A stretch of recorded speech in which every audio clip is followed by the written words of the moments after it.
என் wife வந்ததுக்கு அப்புறம் தான் சொந்த வீடு வாங்கணும், சொந்த வீட்டில் இருக்கணும், 3 நாளாக சாப்பிட்றதா இருக்கட்டும், எல்லாமே அவள் தான் பார்த்துக்கிட்டா. வேற பட்னிக்கிற விஷயமே அவள் வந்ததுக்கு அப்புறம் இல்லை.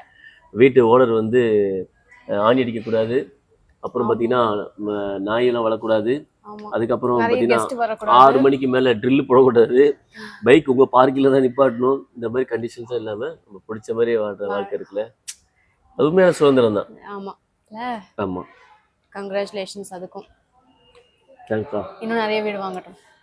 இல்லை, ஒரு வீடு போதும், இதுதான் பிரச்சனை. நமக்கு ஒரு வீடு ஒன்று போதுமா? இன்னொரு வீடு இருந்துச்சுன்னா அது இன்னொருத்தவங்க இல்லாத வாங்கிட்டு போயிட்டோம்.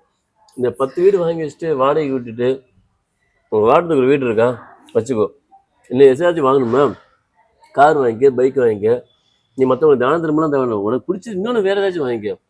இங்கே பார்க்குறேன் சென்னையில் தம்பி 10 வீடு வாடகை வாட்டி விட்டுருப்பா, நல்ல வருமானம் வரும்.